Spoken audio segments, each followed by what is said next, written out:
Kami menyambut baik telah terbentuk pansus penyelesaian utang. Namun mengingat jabatan saudara wali kota dan wakil wali kota hampir selesai, kurang lebih sekitar 1 bulan lagi.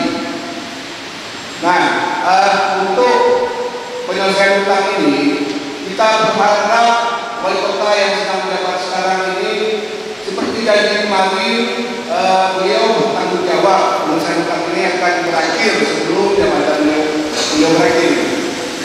Nah, untuk itu kita berharap pansus ini dapat bekerja semaksimal mungkin dalam 1 bulan ini sebelum habisnya masa jabatan wali kota dan wali kota sekarang. Untuk melihat posisi keuangan sekarang ini, Pak Ketua dan seluruh pimpinan sudah membuka PK yang saya muliakan. Sekarang serba ketidakjelasan.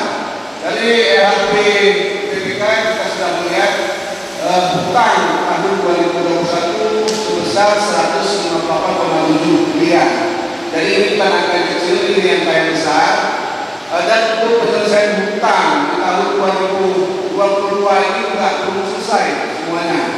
Jadi habis dikuras anggaran 2022 untuk penyelesaian hutang di tahun 2021. Nah, untuk saat ini karena posisi keuangan belum jelas, ini kami minta saudara wali kota yang hari ini diwakilkan oleh wakil wali kota, kita juga menyesali kenapa wali kota tidak hadir pada hari yang berbahagia ini, untuk menghentikan semua paket-paket kegiatan tender, baik yang bersumber dari dana otsus, DAK, DAU, ini mau dihentikan semua.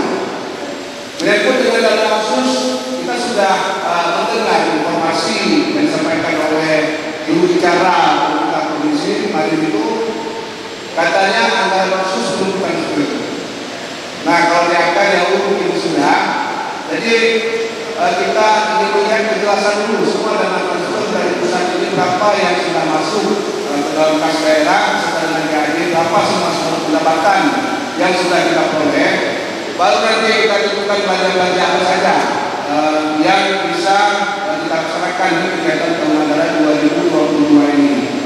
Untuk itu sekali lagi saya berharap semua tender mohon dihentikan. Ini Pak Wakil Wali Kota Sekda sudah dengan BP juga hadir hari ini.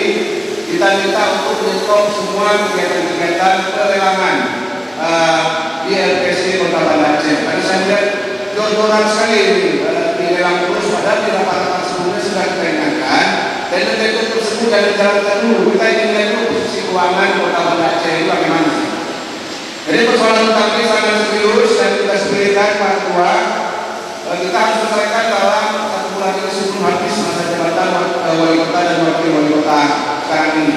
Jangan nanti beban hutang ini dilanjutkan oleh PD dan nantinya kita khawatir akan bermasalah semuanya dengan keuangan Kota Banda Aceh. Itu saja dari saya. Terima kasih. Assalamualaikum warahmatullahi wabarakatuh.